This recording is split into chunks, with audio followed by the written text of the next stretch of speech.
আমরা আশা করি জনগণ দীর্ঘদিন পরে ফিরে পাওয়া এই ভোটাধিকার পুনরুদ্ধারের সুবর্ণ সুযোগের সর্বোত্তম ব্যবহার করবেন।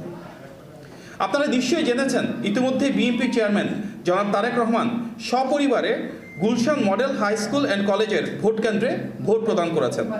তিনি স্পষ্টভাবে বিসমিল্লাহির রহমানির রহিম উচ্চারণের মাধ্যমে বাক্সে ব্যালট ফেলেছেন। সেখানে উপস্থিত সাংবাদিকদের তিনি বলেছেন, বিগত এক যুগেরও বেশি সময় ধরে বাংলাদেশের মানুষ এই দিনটির জন্য অপেক্ষা করছিল। তিনি আশা প্রকাশ করেন দেশের মানুষ স্বতঃস্ফূর্তভাবে ভোটাধিকার প্রয়োগের মাধ্যমে একটি নতুন গণতান্ত্রিক বাংলাদেশের সূচনা করবেন। সারা দেশ থেকে গত রাতে পাওয়া কিছু অনাকাঙ্ক্ষিত ঘটনার প্রসঙ্গ টেনে তিনি জানান, আইনশৃঙ্খলা রক্ষাকারী বাহিনী কঠোরভাবে সেসব পরিস্থিতি নিয়ন্ত্রণ করেছে, যা তার কাছে আশাব্যঞ্জক মনে হয়েছে। তিনি ভোটার ও দলীয় নেতাকর্মীদের শেষ পর্যন্ত কেন্দ্রে অবস্থান করার আহ্বান জানান এবং বলেন, জনগণ সারাদিন ভোট কেন্দ্রে এসে তাদের অধিকার প্রয়োগ করলে ইনশাআল্লাহ যে কোনো ষড়যন্ত্র রুখে দেওয়া সম্ভব। আমা অথেন্টিক ব্রাজিলিয়ান কফি। ভোট জনগণের, নাগরিকের একটি অধিকার।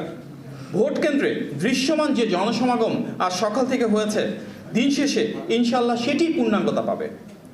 আপনাদের মূল্যবান ভোটই বাংলাদেশের গণতান্ত্রিক অভিযাত্রা ও নবীন প্রবীণ নারী পুরুষ সকলের আকাঙ্ক্ষাকে ইনশাআল্লাহ সুনিশ্চিত করবে। আপনারা জানেন যে সারা দেশে প্রায় 43,000 ভোট কেন্দ্রে নির্বাচন অনুষ্ঠিত হচ্ছে। ভোট গ্রহণ প্রক্রিয়া এখনও চলমান, সুতরাং পরিস্থিতি সম্পর্কে পূর্ণাঙ্গ চিত্র আমাদের কাছে এখনও আসেনি।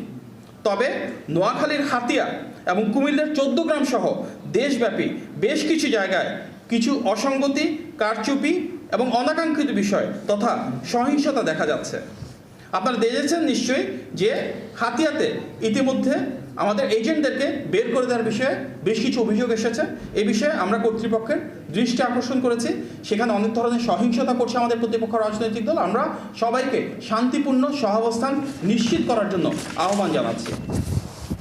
বেশ কিছু জায়গায় দেখা যাচ্ছে কেন্দ্রে ভোটারদের লম্বা লাইন এবং ভোট গণতির যে প্রক্রিয়া সেটি যথেষ্ট আশানুরূপ নয়।